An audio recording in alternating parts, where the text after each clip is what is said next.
Vamos a recibir la charla Tosferina en niños y adultos, situación actual en Costa Rica.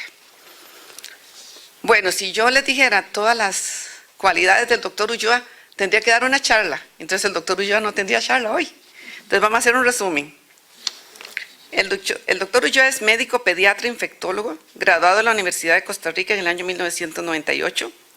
Es coordinador de la Red Nacional de Enfermedad de Kawasaki en América Latina desde el año 2013. Presidente del Comité de Vacunas de la Sociedad Latinoamericana de Infectología Pediátrica desde mayo de 2011 al 2013. Es miembro de la Comisión de Posgrado de Infectología Pediátrica y del Sistema de Estudio de Posgrado de la Universidad de Costa Rica desde junio del 2012. Director nacional del Posgrado en Pediatría del Sistema de Estudios de Posgrado de la Universidad de Costa Rica en el Hospital Nacional de Niños hasta julio del 2015, desde julio del 2009 hasta agosto del 2011. Actualmente es pediatra infectólogo, asistente subespecialista del Servicio de Infectología del Hospital Nacional de Niños, doctor Carlos Sainz Herrera. Es profesor de posgrado de pediatría del Sistema de Estudios de Posgrado de la Universidad de Costa Rica, del Hospital Nacional de Niños, y es profesor de la Cátedra de Pediatría de la Universidad de Ciencias Médicas UCIMED.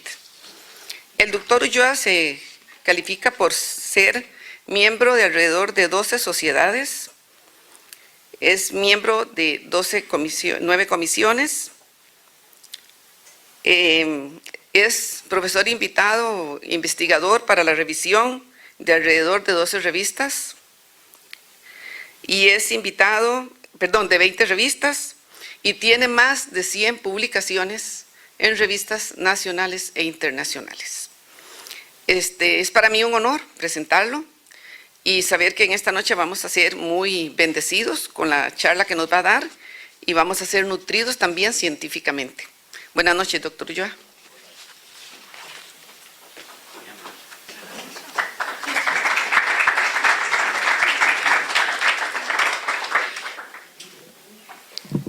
Bueno, buenas noches. Muchas gracias a la doctora Ceciliano por sus nobles palabras.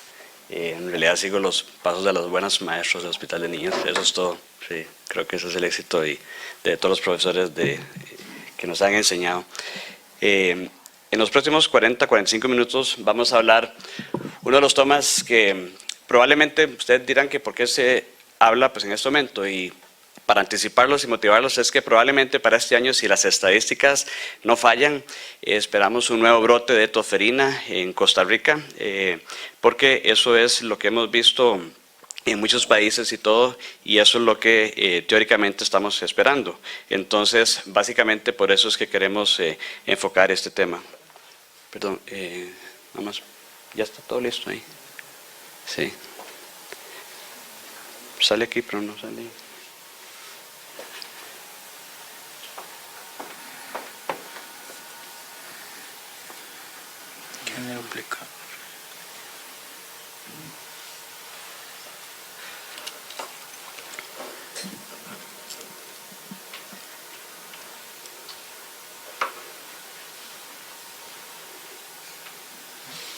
Ok, gracias.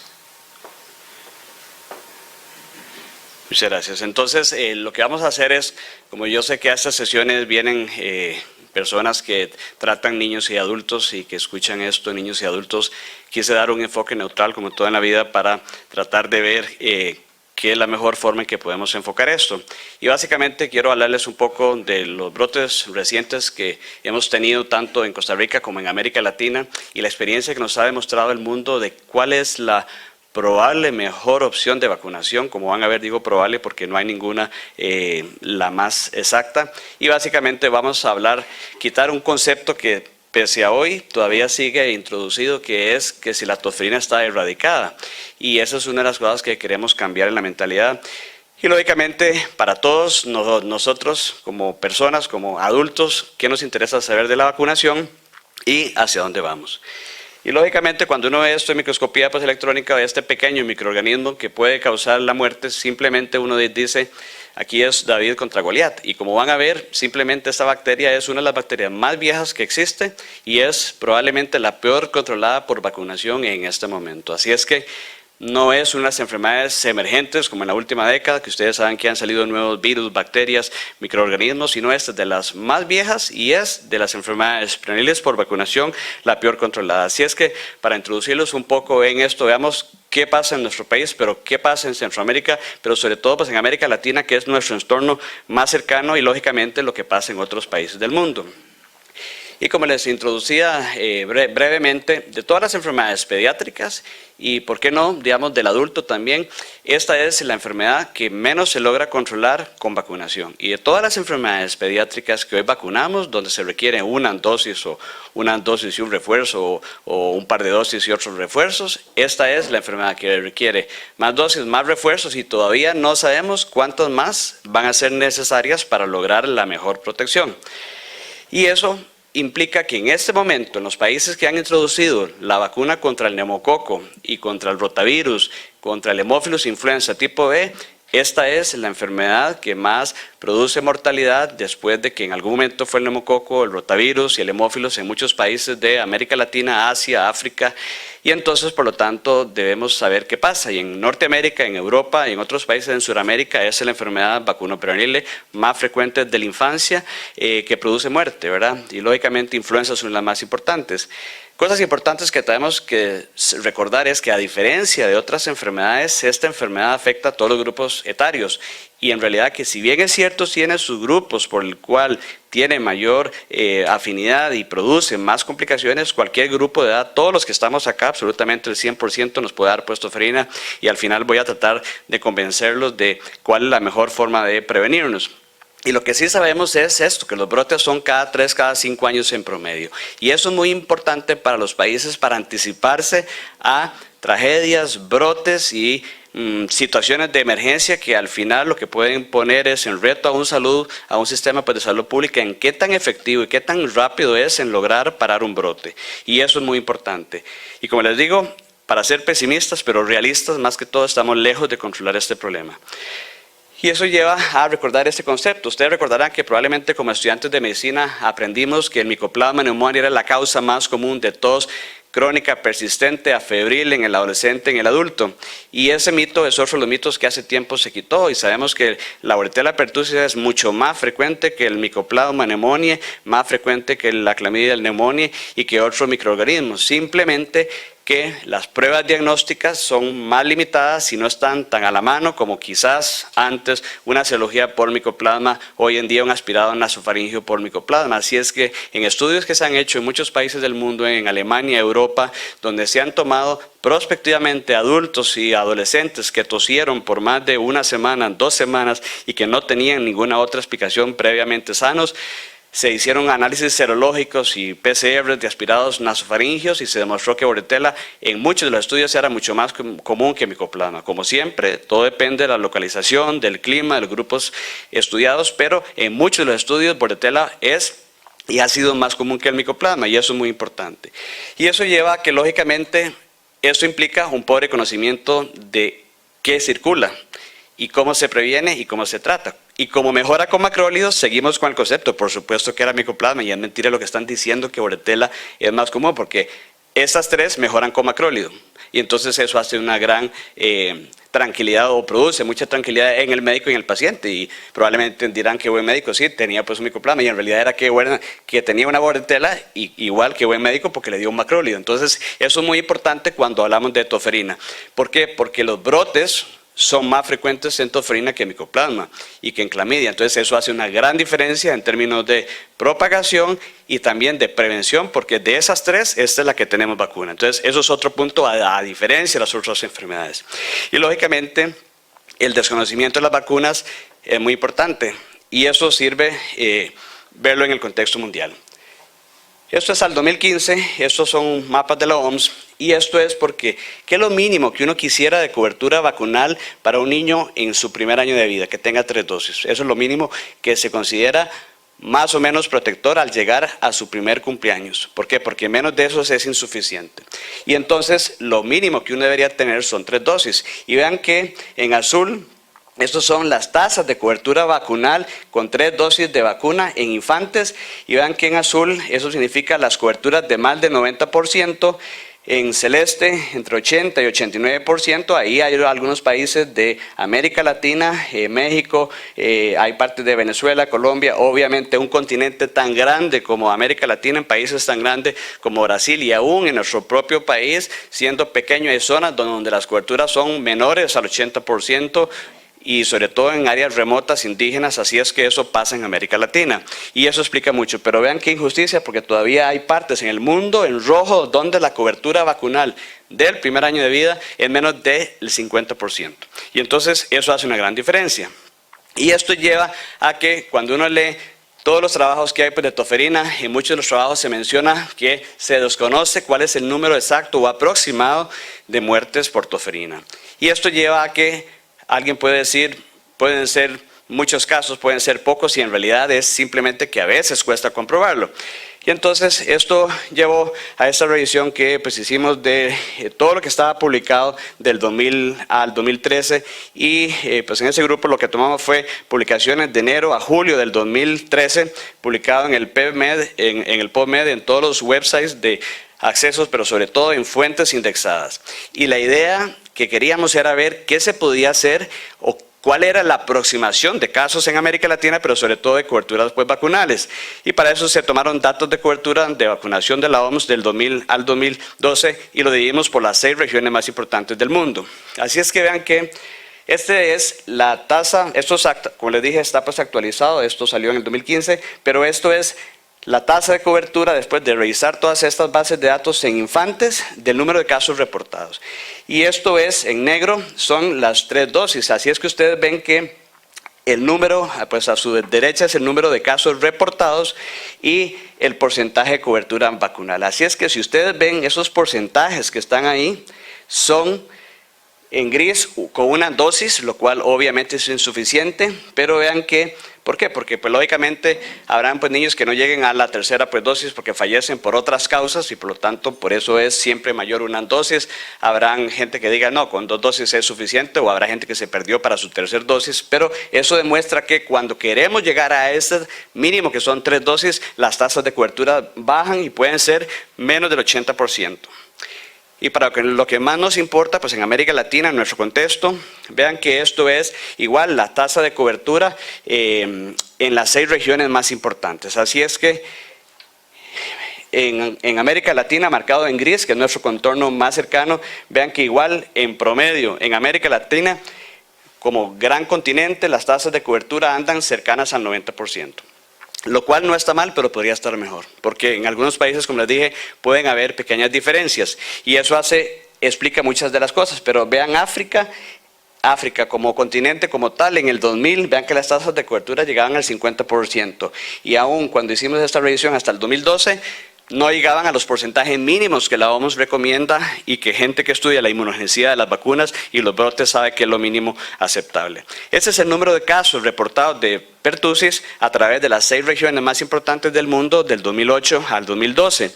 Y básicamente ustedes ven que si se van al extremo derecho, ven que en algunas zonas ha habido pues un aumento, y ese aumento en el número de casos reportados puede deberse a varias cosas: que realmente circule más bordetela, o que hayan bajado las coberturas de vacunación, como lo vamos a ver, también que hayan cepas circulantes un poco resistentes y con clones pues diferentes a los que sirvieron para hacer las vacunas de hoy en día que tenemos. Y la otra cosa es que se han pues mejorado las técnicas de detección por laboratorio, porque hace muchos años no se contaba con PCR, reacción de cadena de polimerasa, y eso hace una gran diferencia. Y lógicamente cuando lo vemos en los últimos 2 años, que era lo que más queríamos, porque como les dije, el próximo brote en América Latina se espera para este año, vean que en los últimos años ha ido igual pues aumentando. Vean que en negro el 2011 y el 2012 en gris, así es que en algunas partes, pero en las Américas bajó un poco a través de todas estas campañas que se hicieron para prevenir esto, pero vean que en otras partes como Europa aumentó el número de casos de toferina. Lo cierto es que hoy sabemos que en Norteamérica y en Europa han aumentado los casos.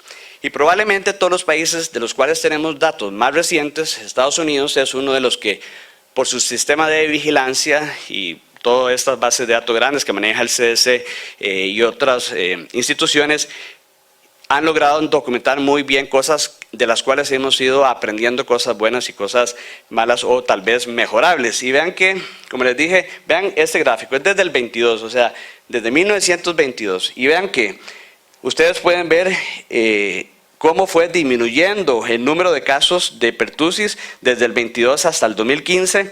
Y cuando ven allá TDAP fue cuando se introdujo la vacunación en adolescentes y en adultos. Y pese a eso, vean que al final ha habido pues un aumento. Y si lo ven magnificado arriba, a su derecha, ven que lógicamente cuando ya se desglosa el número de casos y esto aumenta. Y eso va ligado también al número de muertes.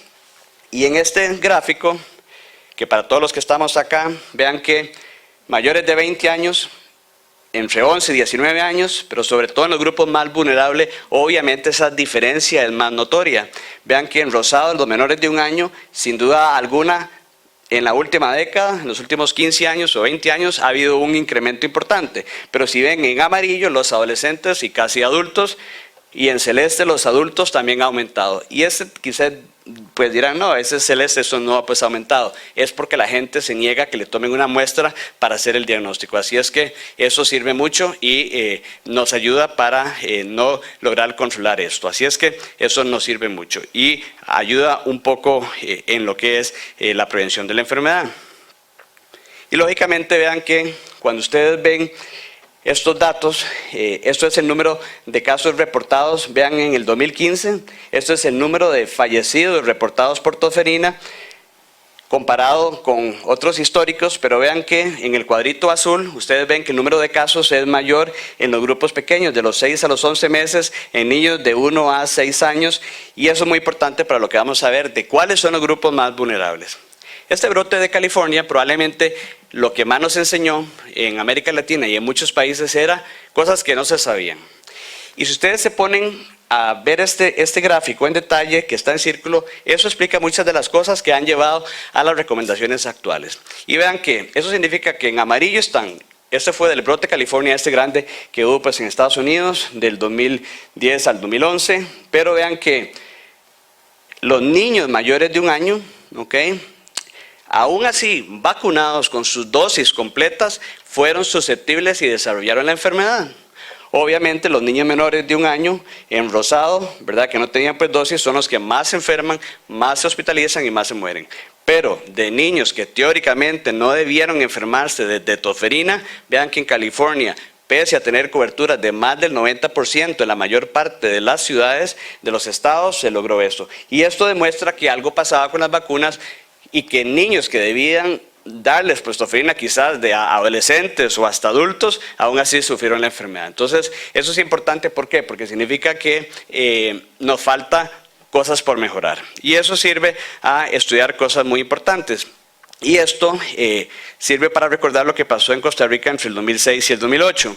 Este es un histórico de lo que pasó pues en el país en la década prevacunación, donde ustedes ven a su izquierda, en la época prevacunal en los 60s, antes de la introducción de las vacunas, vean que lógicamente cuando apenas se conocían las vacunas de tosferina, pues lógicamente igual que en el gráfico de Estados Unidos y que otras partes del mundo, el número de casos era mucho mayor. Sin embargo, después de que se metieron la dosis de los 18, los 15 meses y después a los 4 o 5 años bajaron el número de casos en muchas partes del mundo. Y lógicamente eso significa que eso hace una gran diferencia en lo que pasó después. Y posteriormente, cuando se mejoraron las técnicas de laboratorio en Costa Rica, pues en el INCIENSA, específicamente en el Centro Nacional de Referencia en Bacteriología, que por aquí está la doctora Chanto, que trabaja mucho pues en eso, y eso ha sido pilar fundamental para mejorar el diagnóstico. Y gracias a que el INCIENSA, pues en primer lugar, empezó a hacer PCR y después el Hospital de Niños, empezamos a descubrir lo que ya en otros países se está reportando. Entonces, si en realidad teníamos muchos casos antes, en realidad puede ser porque no lo estábamos diagnosticando, porque carecíamos de PCR. Entonces, eso hace una gran diferencia y puede explicar esas diferencias por continentes, como les mencionaba. Y lógicamente, esto llevó a la estrategia Capullo que ya vamos a hablar. Este gráfico está dividido, como ven, en 2 partes y básicamente es 2006 y 2007. En la parte superior son los 3 cuatrimestres del 2006 y en la parte inferior el 2007. En verde oscuro son las tasas de incidencia de tosferina por cada 100.000 entre 20 y 40 por cada 100.000 en verde más intenso, y este brote que empezó a finales de noviembre del 2005, pero sobre todo a principios del 2006 y que se extendió un poco hasta el 2018, eso sirvió para que supiéramos que un país pequeño como Costa Rica, un brote se puede salir de control, igual que muchos países aún grandes, pese a la gran distancia, que tal vez hace que esa velocidad de propagación del brote se logra contener porque el país es muy grande, pero en países pequeños con hacinamiento en épocas de invierno, eso es lo que pasa en todos los países del mundo y eso hace una gran diferencia. Así es que vean ustedes que Heredia, Cartago, fueron centros importantes y lógicamente San José, y vean cómo fue pues aumentando, y eso llevó a que la Comisión de Vacuna pues en aquel momento hiciera cambios. Y esto hace más o menos 10 años fue cuando empezó pues a verse más casos en el Hospital de Niños, en las muestras que enviaban pues a la Inciensa, en diagnósticos presuntivamente clínicos de toferina o síndrome toferinoso, y eso llevó a que en aquel momento el país pues declarara pues en emergencia pues nacional el brote pues de toferina. Y eso vino en el contexto de lo que estaba pasando en el mundo y es muy importante entenderlo así. Para este brote entre el 2006 y el 2008, las recomendaciones de vacunación estaban saliendo por el CDC ya finalmente publicadas, pero pues lógicamente se dan a conocer tiempo antes. Y si yo les preguntara aquí, entre confianza, ¿cuántos adultos de aquí están vacunados contra la toferina del adulto? Probablemente seamos muy pocos. Y eso es importante, y si al final de la charla se logran convencer de vacunarse, creo que valió la pena el sacrificio. Porque todo el 100% de los adultos teóricamente debería estar vacunados, porque somos grupos susceptibles. Y eso es muy importante recordarlo. Así es que esto fue lo que sirvió para saber que los casos empezaban a disminuir en aquel momento gracias a la estrategia Capullo que se empezó en aquel momento, en el momento posparto, se vacunaban a las madres y a algunos de los padres de los niños que nacían, que la cohorte de nacimiento era un poco más alta de la de ahora, anda como en 72,000 por ahí. Así es que de la mayor parte de esas madres se vacunaban en el posparto inmediato y así sus parejas. Y eso sirvió a que, lógicamente, el número de casos empezara pues a disminuir.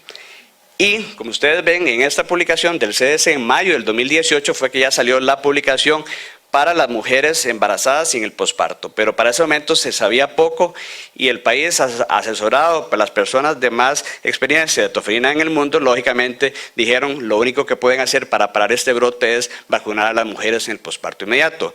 Y después de eso, muchos países en América Latina siguieron esto. Esos son datos recientes del Hospital de Niños, del Departamento de Vigilancia Epidemiológica, esos en los últimos años, y lógicamente es como para predecirles lo que puede pasar en los próximos meses, que esperamos que no, y ojalá fallen las estadísticas. Pero ahora hay una gran diferencia, que ahora se vacunan a las mujeres y hace una década no, porque no se conocía pues en el mundo. Entonces, esos son los últimos casos hospitalizados en el Hospital de Niños y ustedes ven que lógicamente, ya lo van a ver pues en un gráfico, pero el grupo de edad más vulnerable siguen siendo los bebés pequeños. Así es que estos datos vean que los niños menores de 2 meses, pues lógicamente, o los recién nacidos, pero sobre todo los menores de 2 meses, hacen una gran diferencia. ¿Por qué? Porque es el grupo más vulnerable. Y eso lógicamente son los que más se mueren. Y de esos pacientes, vean, que requieren una admisión a cuidado intensivo, ese niño que llega a un servicio de urgencias en cualquier hospital de Costa Rica, de América Latina o el mundo, ese niño que requirió ventilación, cánula de alto flujo, se sabe que tiene una mortalidad muy alta. Puede ser 40%, 50%. Así es que lo que queremos es que no llegue a requerir una ventilación, porque el pronóstico va a empeorar. Y vean que tan es así que de esos niños que requieren la hospitalización, aunque es una muestra pequeña por dicha, pues en este momento, vean que casi la mitad requirió manejo pues en UCI. Y eso hace una gran diferencia y lógicamente los días de hospitalización pueden ser prolongados. Y no despreciable el porcentaje de coinfección con los virus respiratorios. Así es que si la bordetela produce mucha lesión en el pulmón, agréguenle un virus respiratorio esencial o un adenovirus, eso aumenta la morbilidad, la mortalidad, los días de ventilación y otras cosas más. Así es que eso es lo que hemos visto en los últimos meses. Y como les dije, en el 2012 en el Hospital de Niños tuvimos 25 casos, ¿ok? Y para el 2017 eso está hasta hace 2 meses, que fue el último caso pues, que tuvimos. Así es que ustedes ven que si las matemáticas fallan, para este año deberíamos tener un poco más de casos. Y eso es lo que queremos prevenir. Así es que, en cuanto a los fallecidos, esos fueron pacientes que fallecieron tanto en el hospital de niños como en otros centros, y esos fueron pacientes que se confirmaron en el INCIENSA, pues principalmente para aquel momento, y después en el hospital de niños o algunos otros en medicatura forense, niños confirmados de diagnóstico por tosferina. Y vean que en aquel momento, como les dije, entre el 2006 y el 2007 y el 2008 fue la mayor. Hasta el año pasado llevamos 23 fallecidos, pero lógicamente después de la implementación de la estrategia Capullo, el número de muertes confirmados ha disminuido.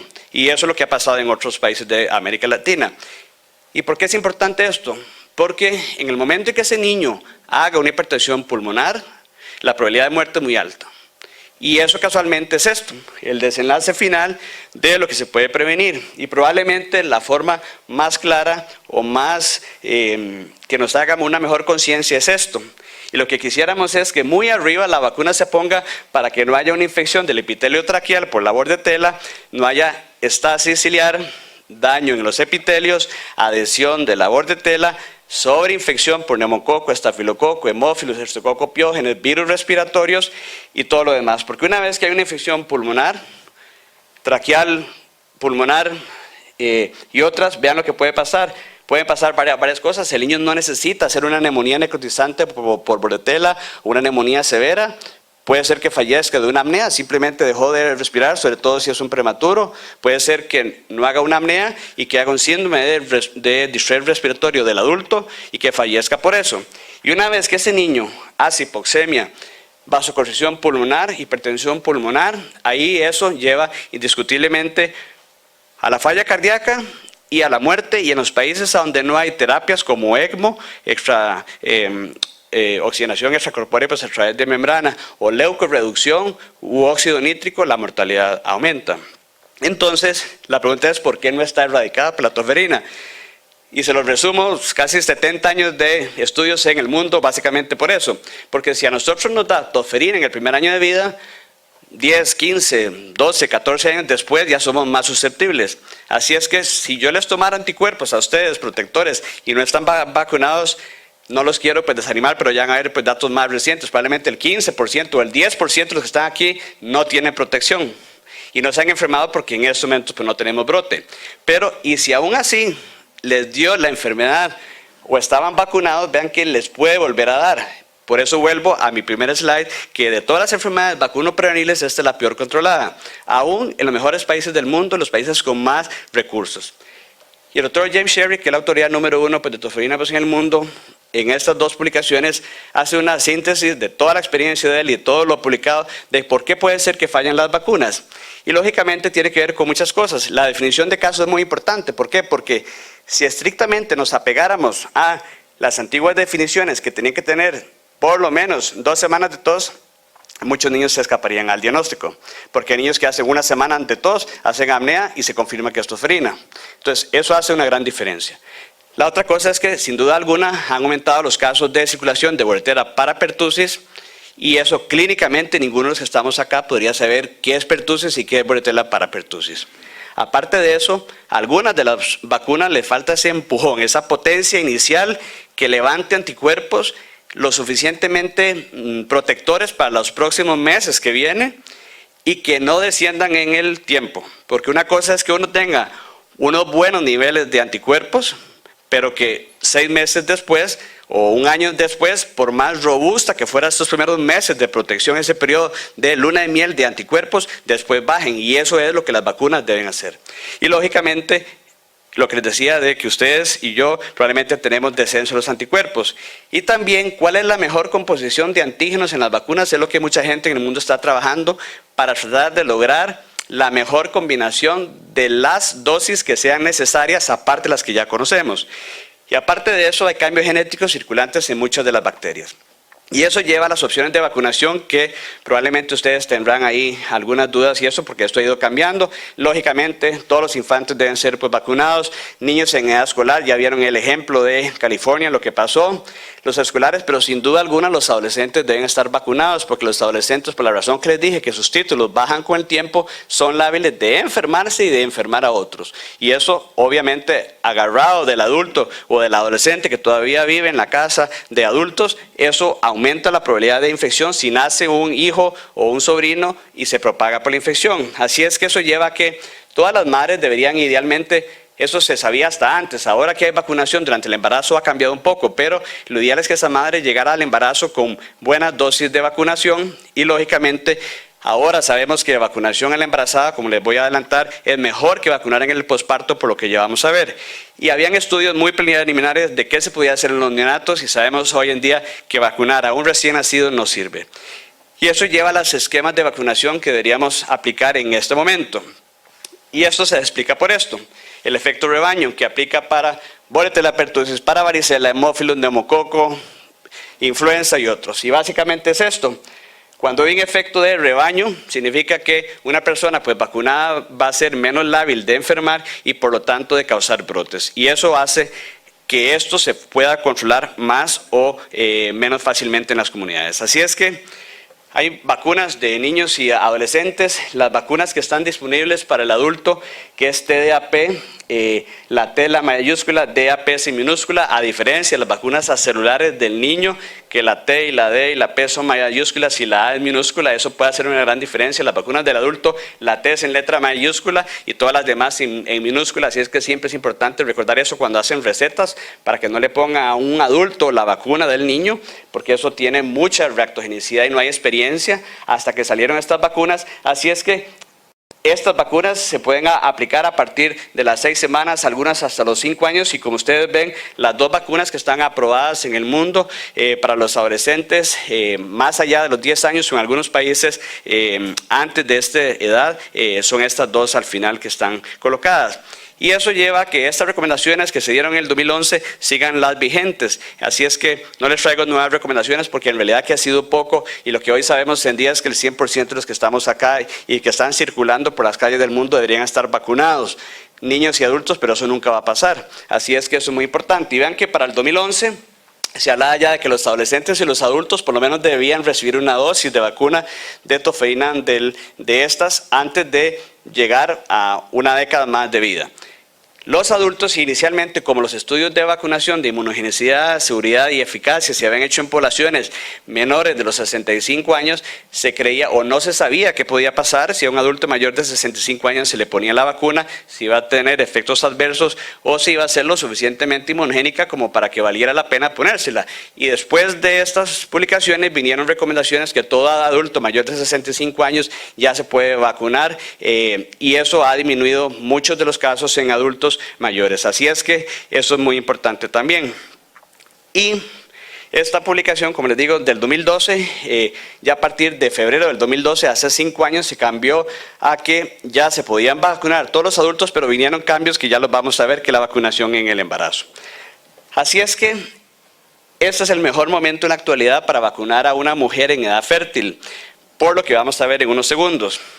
Esta publicación salió casualmente pues, el mes pasado pues, en New England, que es una revisión de inmunización materna y más fácil no puede estar. Aquí está el segundo trimestre y el tercer trimestre del embarazo. Así es que a partir de la semana 14 a 27, segundo trimestre, y después de la semana 28 al nacer.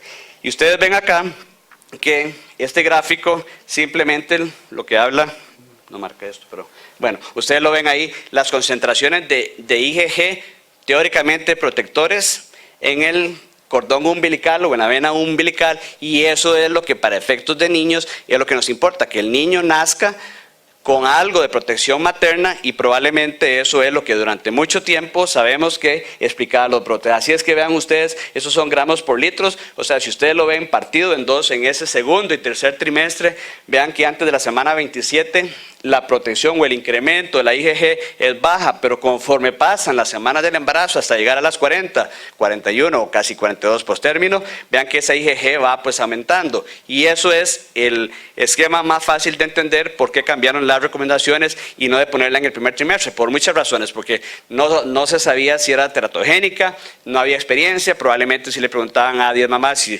estaría de acuerdo en vacunarse, probablemente todas hubieran dicho que no, con razón. Así es que eso es la explicación. Y esto es la otra explicación que es muy importante que la recordemos. ¿Por qué? Porque las vacunas no son analgésicos, no quitan el dolor en 30 minutos, requieren 15, 22 días o más en algunos casos de levantar anticuerpos X porcentaje de protectores. Y ese X porcentaje depende de cuál vacuna, de cuál organismo, de cuántas dosis y refuerzos. Así es que vean que esto es la medición de anticuerpos contra los componentes de la Bordetella pertussis en leche materna. ¿Qué es lo que significa eso? Que ni aún así los niños con leche materna tienen una protección total. Y eso lleva a que aún así los niños que son amamantados deban vacunarse, sus madres, antes de que los bebés tengan su primer dosis a los 2 meses. Y eso, vean que esos son los anticuerpos en suero, el anterior era en leche materna, pero esos son los anticuerpos en cero. Ahí pues no se ve muy bien, pero vean que en promedio, igual que en el gráfico anterior, todos se elevan a partir de los 15 días. Y eso era lo que sabíamos para aquel momento. Así es que eso empezó a ponerse en el mundo porque era lo mejor que había y salvó muchos brotes, disminuyó la mortalidad. Y estas primeras publicaciones de hace 4 años demostraban que tal vez la vacunación en el embarazo podría ser mejor que en el posparto, pero hasta ese momento era lo que se sabía y, como les digo, faltaban de estudios de aplicación en madres embarazadas. Así es que esta publicación, que fue las primeras en el 2013 en el Pediatrics, lo que quería ver era qué era mejor, si la estrategia preparto o posparto. Y básicamente para ese momento, por estudios de modelos matemáticos y otros estudios más, se sabía que teóricamente si se vacunaba durante el embarazo había una disminución de casos casi un 30%, lo cual era significativo. De nada a un 30% era muy importante en hospitalizaciones, pero sobre todo en muertes. Vean que disminuía casi la mitad de esas muertes, lo cual obviamente generó mucho interés de empezar a ver qué podía pasar. Y lógicamente para los países con recursos o sin recursos, el tener menos costos, pues lógicamente es muy importante. De todos los estudios que han salido, yo les traigo los más importantes y los que son clásicos para esto. Este es del 2013. Para aquel momento este grupo midió anticuerpos en el cordón del recién nacido, en el suero de los recién nacidos cuyas madres fueron vacunadas o en el posparto o en el embarazo en algún momento después del segundo o tercer trimestre. Y lo que se supo es de todas esas madres a las que se les tomaban anticuerpos y a sus hijos, las madres que han sido vacunadas entre la semana 30 y 32 tenían sus hijos mayor cantidad de anticuerpos teóricamente protectores, tanto en suero o como en la leche materna de esas madres. Y esto llevó a que en el 2013, el ACIP, que es como la Comisión de Vacunas de los Estados Unidos, seguida de otras instituciones del Colegio Americano de Ginecobstetricia, cambiara pues la recomendación porque vinieron otros estudios que decían que incluso un poquito antes, en la semana 27, y ustedes ya lo vieron en este gráfico pues, del New England, donde exponencialmente va pues aumentando. Lo que pasa es que si uno es realista, sabe que habrá niños que no van a llegar a los 40 semanas. Entonces, ¿de qué sirve que en el gráfico tan bonito se vea hasta 40 semanas una IgG con muchos teóricamente, protección si el bebé van a ser de 34 o 35 semanas. Entonces, hay que verlo en el contexto práctico de lo que pasa en el mundo y en las maternidades y en los servicios de emergencia.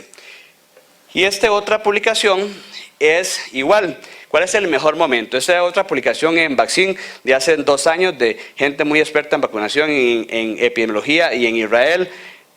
Demuestra que en esos grupos de personas que estudiaron, igual si se vacunaban a las madres entre la semana 27 y 30, se lograban mejores niveles de protección. Obviamente ustedes dirán, bueno, porque hubo un estudio donde dice que entre la 27 y 30, otro en la 26 y 32, esto depende de las coberturas vacunales en muchos países, de lo que esté circulando y otras razones más. Más reciente esto, cosas que nos importaban. ¿Cuál es la seguridad de vacunar a las madres durante el embarazo?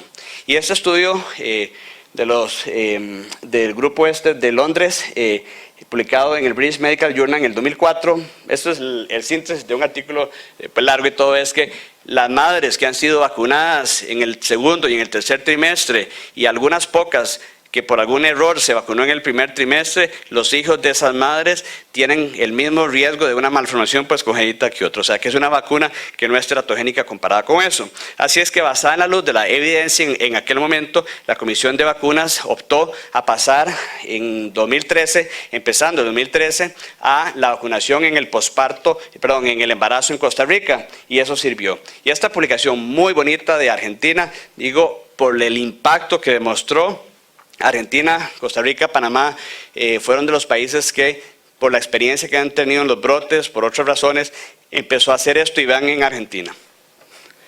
En el momento, eso fue en el 2011, ellos en Sudamérica fue Argentina, Brasil fueron los que mejor documentaron los brotes, igual que Chile, Colombia, pero Argentina probablemente por el número de fallecidos tuvo esto como una de sus prioridades en salud pública. Y vean que en el 2011 este es el número de fallecidos y ustedes ven que en el 2012, cuando ellos empezaron a vacunar, vean que bajó un 87% de reducción en el número de niños fallecidos por haber empezado o cambiado a la vacunación durante el embarazo, lo cual hace una gran diferencia en cualquier ángulo que lo veamos.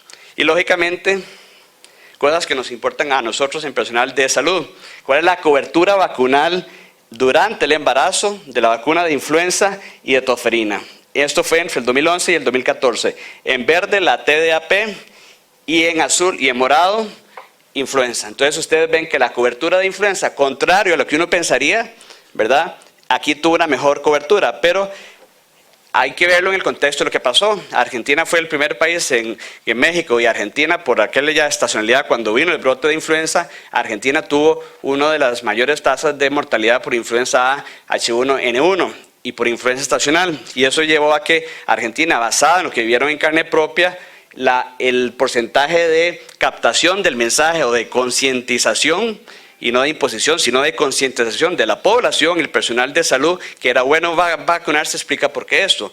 Así es que esto es muy importante en el contexto en que lo veamos. Publicaciones más recientes, esta es de este año, de gente que ha trabajado mucho esto pues en Estados Unidos. Esto es la efectividad de, como les dije, ya esos años después de que se empezó pues a vacunar en el embarazo.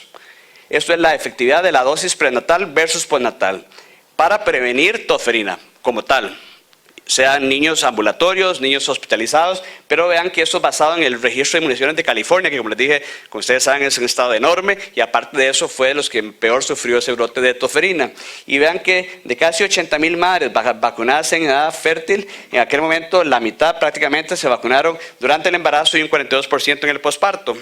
Y de esas madres que se vacunaban entre la semana 27 y 36, la vacuna fue 85% más efectiva en prevenir tosferina en aquellos recién nacidos menores de 2 meses, que es el grupo más vulnerable alrededor de las 6 semanas de vida, comparada con aquellas que se habían vacunado en el posparto, que era de la cohorte de vacunación, cuando no se sabía que la vacunación en el embarazo era probablemente la mejor opción. Y aparte de eso, también disminuyó no solo en los niños menores de 2 meses, sino en los niños menores de 1 año, que no dejan de ser importantes por las razones que vieron en los primeros slides del número de dosis antes de cumplir su primer año. Y aparte de eso, este estudio también, igual del este año, este es qué tan efectiva era la vacunación, ya no en prevenir que el niño le diera tosferina, sino que si le daba, tuviera más probabilidad de hospitalizarse, complicarse, requerir intubación y de fallecer. Entonces, tanto para disminuir el número de casos de hospitalizaciones, consultas ambulatorias, casos como tal, muertes y severidad, que no necesariamente era que todos iban a morir, vean que la vacuna fue igual más efectiva en esos grupos cuyas madres fueron vacunadas en el embarazo. Lo cual nos lleva hacia dónde vamos. Y eso tiene que ver con algunas cosas que desconocíamos. Recientemente nos enteramos que el año pasado hubo 1 o 2 fallecidos adultos con tosferina en Costa Rica. Hace poco supimos que en Panamá también adultos, a principios de este año, lo cual demuestra que cualquier adulto que le dé tosferina, dependiendo si tiene una comorbilidad o algún factor de riesgo, puede fallecer.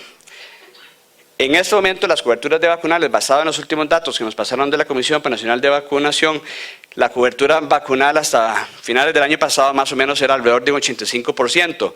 Puede ser un poquito mayor porque faltaban los últimos datos de los meses.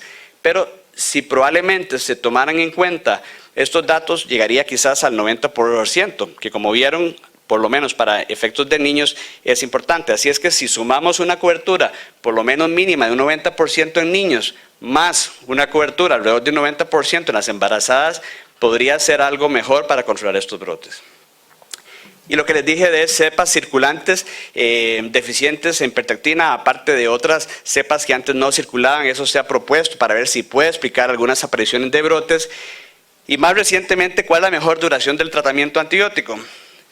Ustedes recordarán que los primeros tratamientos que se dieron para tosferina eran eritromicina cada 6 horas por 14 días. Eso era 56 dosis para ese infante o ese adulto que tenía tosferina.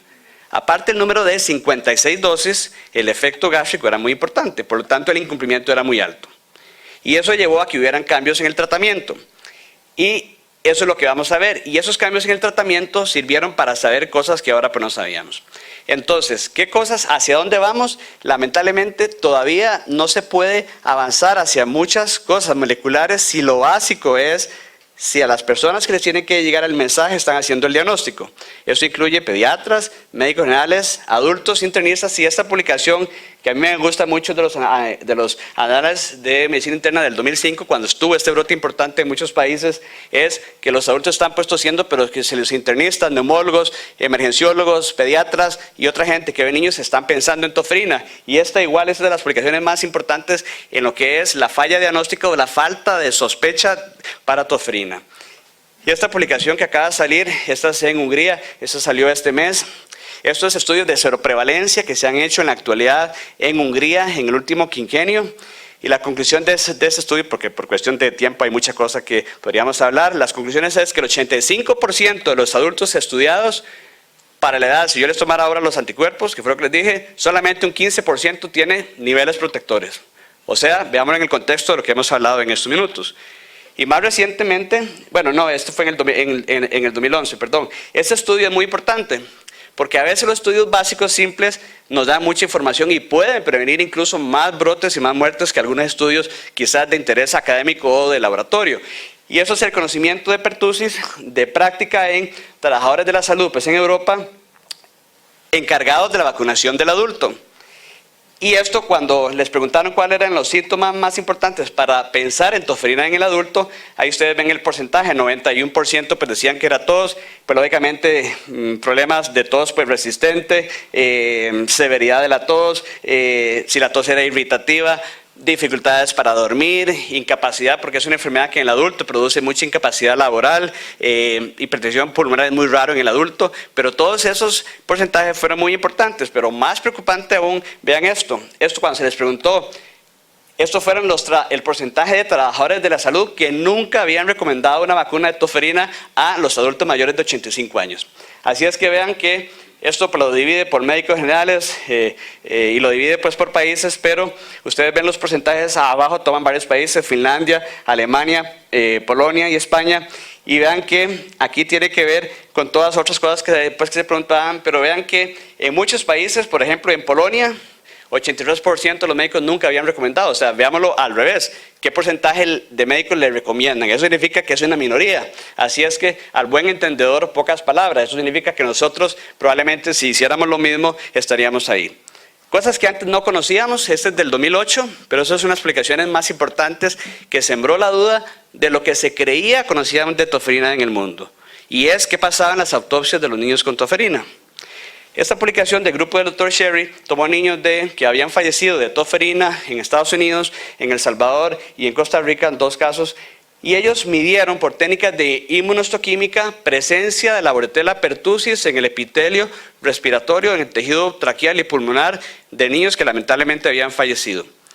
Y eso que ustedes ven en color pues, naranja en el epitelio respiratorio son antígenos en el citoplasma de los epitelios de niños tratados por tofirina 70 días después del inicio de los síntomas. ¿Qué es lo que significa eso? 2 a 3 meses después de que empezaron los síntomas y fueron algunos tratados y otros no, todavía la Bordetella se encontraba en el epitelio respiratorio. ¿Qué es lo que significa eso? Que la Bordetella está presente y eso podría explicar la famosa tos de los 100 días, porque los niños tosen durante meses, semanas. Y aparte de eso, no sabemos qué pasa con esa Bordetella en el niño, pues lógicamente que no fallece. O sea, ¿a qué lo puede llevar? Que no solo a que tosa más, a crisis de, no puedo decir hiperreactividad bronquial, porque ese término ya no se usa, sino niños que requieran nebulización o niños que requieran broncodilatadores, porque eso se ha descrito en tofirina. Y más reciente esta publicación del grupo del doctor Henninger en Suiza, esta es cuál debería ser la duración de tratamiento con macrólidos. Entonces ya hablamos de la eritromicina que eran 14 días, inicialmente tiempo atrás era el trimestoprim sulfa también 14 días, la citromicina son menos días, pero la claritromicina, que por lo menos es la que disponemos en el Seguro Social, son 7 días. Y esos fueron reportes de niños igual. tratados por el tiempo teóricamente recomendado, se les tomó PCR, el epitelio respiratorio y todavía seguían positivos. ¿Qué significa eso? Se deben dar más días, todavía no hay evidencia y lo que sabemos es que puede ser que requieran más días. Así es que eso es importante. ¿Cuáles son los futuros para las nuevas vacunas? O sea, ¿qué es lo que debemos esperar? Hay mucha gente trabajando pues en esto. Estas son las opciones que se mencionan como probablemente los mejores caminos, aparte de todo lo que dijimos de lo básico de mejorar las coberturas de vacunación y otras. Entonces, ¿será que esos niños que recibieron sus 3 primeras dosis en el primer año, a los 15 meses, en edad escolar, en adolescente, requieran una dosis extra, tal vez no de todos los componentes de la vacuna, difteria, tétano, sino solo el componente monovalente de pertussis? Eso todavía no se sabe. Si aparte de eso, de vacunarlos con una dosis extra solo de pertussis, que no hay por ahora, si aparte de eso se le pueden agregar nuevos antígenos para ver si el huésped responde mejor. Esa es una de las teorías y esos son los áreas de trabajo en la actualidad que está haciendo pues, en el mundo. Aparte de eso, no es solo agregar nuevos antígenos, sino es modificar su estructura para ver si cambiando la composición de los antígenos en estas vacunas podría hacer una gran diferencia, sumado a todo lo que he venido pues hablando. Y aparte de eso, no solo es el antígeno como tal, sino si hay que cambiar el adyuvante o agregar otro adyuvante. Eso es lo que la gente está trabajando para ver cómo se puede pasar a que esa enfermedad sea la mejor controlada, como les dije, de la que es la peor controlada. Y lógicamente también la vía de administración. ¿Será que se necesita, aparte de las dosis intramusculares, una intranasal u otra de otra forma? Eso no se sabe pues en el mundo. Así es que, ¿cuáles son los temores que tenemos en la actualidad en Costa Rica? Esta vez estamos mejor preparados en América Latina y en el mundo que hace una década. Entonces, uno quisiera ser optimista y lo más probable es que sí, que se logre controlar lo que si las matemáticas no fallan podría verse en el país y en Centroamérica. Ya hay adultos que han fallecido y el INCIENSE y otros estudios en Centroamérica han demostrado que hay adultos pues confirmados de toferina. Para aquel momento el grupo de la doctora Chanto y otra gente también demostró en Costa Rica, en Centroamérica, adultos que fueron tamizados en alguna institución y que salieron positivos por esto. Luego, es que hay una poca conciencia del personal de salud y si estamos bien preparados para los brotes, para este brote del 2017. Y lógicamente, eso lleva a volver a lo básico. A veces sí, con solo mejorar las coberturas de vacunación, se puede lograr una disminución en el número de hospitalizaciones, complicaciones y muertes, ya eso es importante. Entonces, no se puede bajar la guardia en lactantes, en escolares, en adolescentes y en adultos. Y lógicamente puse en comillas mayor riesgo, porque a veces eso de que el grupo de riesgo, en realidad es que el riesgo lo tiene el niño desde que nace para que le dé prostoferina. Entonces hay que ponerle de mayor riesgo, porque a veces ese de que no, es que no es de riesgo, entonces pues no se vacuna. No, es que todos tienen riesgo, pero hay unos donde es mayor el riesgo, entonces esos grupos de mayor riesgo son los que deben vacunarse. Trabajadores de la salud en este caso. Y lógicamente los futuros padres, como les dije. Nuestro país ya debería estar pues, vacunando contra los adolescentes. Sabemos que hay otras vacunas pues, prioritarias, pero sin duda pues, alguna esto debería ser parte de muchos países porque eso es lo que ha servido para ese grupo de pacientes que ya no tienen anticuerpos, tengan una mejor protección. Y lógicamente estas otras vacunas que vayan saliendo, aparte que sean lo suficientemente inmunogénicas, que sean seguras y que ojalá se pudieran administrar con otras vacunas concomitantemente que tal vez antes de 10 años pues no teníamos. Por ejemplo, sabemos que ahora hay vacunas contra, bueno, pues no pues ahora, sino tiempo atrás, contra meningococo en el adolescente, o ahora hay otras vacunas. Entonces, es que las vacunas que vayan saliendo, aparte que tal vez den menos efectos adversos que lo que queremos, que sean lo suficientemente inmunogénicas, pero que no sean menor en protección que las vacunas que ya tenemos, o sea, que no regresemos en protección. Así es que eso es. Y para finalizar, recordemos que no es lo mismo vacunar versus inmunizar. Eso implica muchas cosas. O sea, el acto de vacunar no necesariamente significa que estemos inmunizando a un niño. O sea, no lo estemos pues, protegiendo y eso va desde la tasa de cobertura pues, vacunal a la cadena de frío y otras cosas. Así es que en esos 45 minutos exactos he tratado de darles una perspectiva de lo que está pasando en el mundo.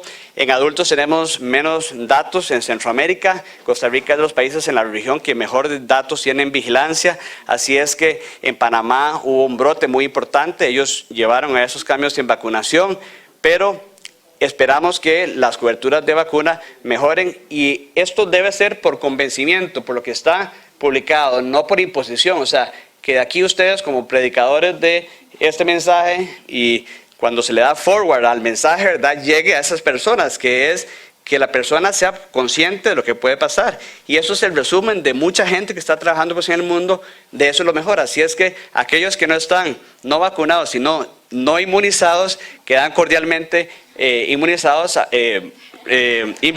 a que se vacunen, porque probablemente eso sea lo mejor para la protección de ustedes, de sus familias, pero en el nivel en que están, de a sus pacientes. Así es que muchas gracias.